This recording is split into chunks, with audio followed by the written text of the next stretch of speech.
What would be considered wrongful termination? While Arizona's at-will employment laws generally allow employers to terminate workers for almost any reason, or no reason at all, there are a number of federal, state, and local employment laws that take precedence over at-will employment laws. Generally speaking, these laws protect employees against wrongful termination and provide recourse for employees who are wrongfully terminated. An employee who is wrongfully terminated can seek assistance from federal and state regulatory agencies, and he or she has the right to file a civil lawsuit against the employer for damages and restitution.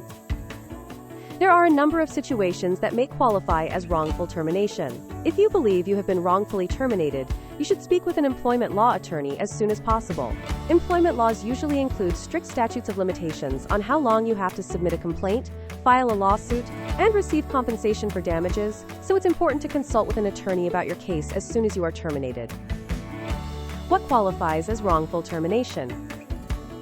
Most cases of wrongful termination fit into one of the following categories: discrimination, sexual harassment, retaliation, violation of an employment contract, violation of a collective bargaining agreement, discrimination.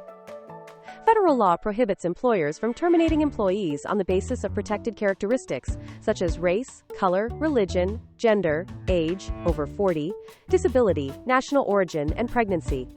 Most states have adopted similar civil rights laws that protect against discrimination in the workplace, and many local governments have passed ordinances that protect against discrimination on the basis of marital status, sexual orientation, immigration status, and gender identity.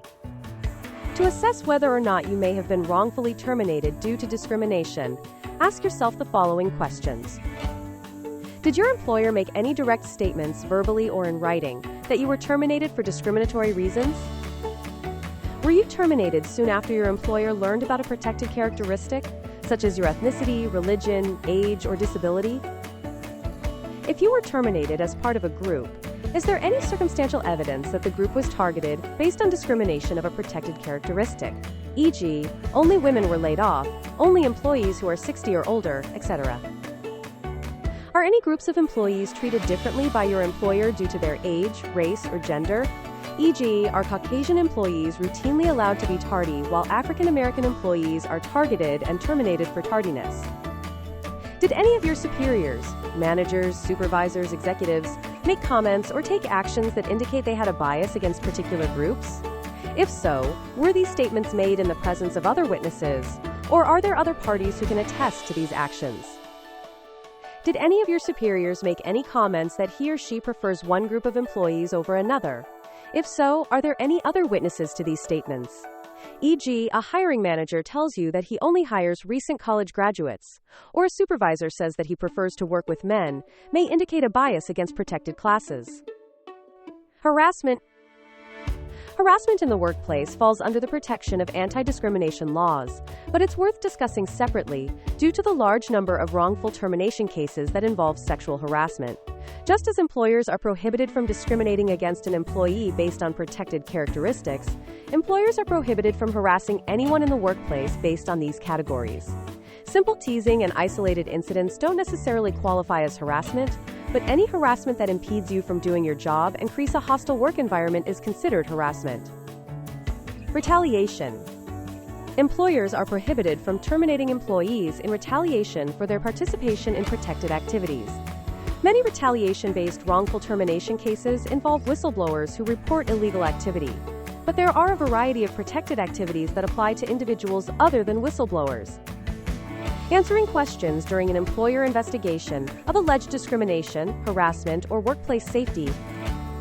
Asking managers or coworkers about salary information to uncover potentially discriminatory wages. Being a witness in a charge, complaint, investigation, or lawsuit concerning discrimination, sexual harassment, or workplace safety. Communicating with a supervisor or manager about discrimination, harassment, or workplace safety. Exercising your right to vote. Qualified use of military leave. Qualified use of unpaid leave under the Family Medical Leave Act, FMLA. Refusing to follow orders that would result in breaking the law. Requesting accommodations for a disability. Requesting accommodations for a religious belief or practice. Resisting sexual advances, or intervening to protect others from sexual harassment. Serving jury duty. Breach of contract. Arizona's at-will employment laws don't apply when there is a written employment contract. For an employment contract to be binding, one of the following conditions must apply. Both parties have signed the written contract. The employer has a written contract set forth in the employment handbook or manual.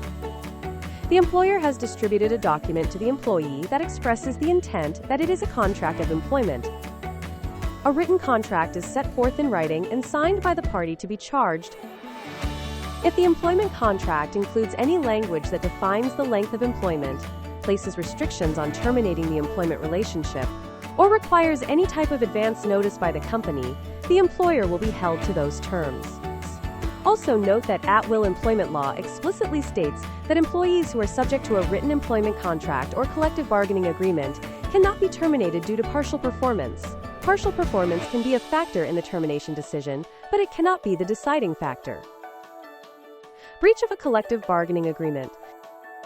Collective bargaining agreements are negotiated between unions and employers. When an employer signs a collective bargaining agreement, all of the employees covered by the agreement, including non-union members, are protected by the agreement.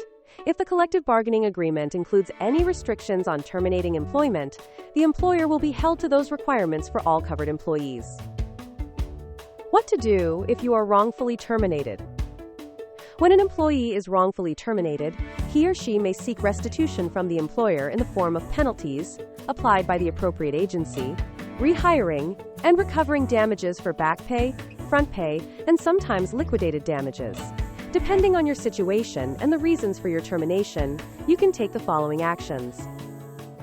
If your case involves discrimination, harassment, or discrimination-based retaliation, you can file a complaint with the U.S. Equal Employment Opportunity Commission, EEOC, and file a civil lawsuit in federal court.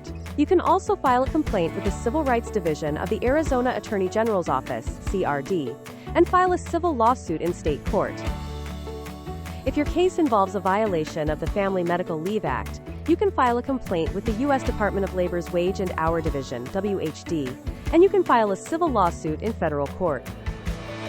If your case involves retaliation for participation in a workplace safety investigation, you can file a complaint with the Occupational Safety and Health Administration, OSHA, and file a complaint in federal court. If your case involves a breach of an employment contract or collective bargaining agreement, you can file a civil lawsuit against the employer. Call our employment law team at 480-464-1111 to discuss your case today.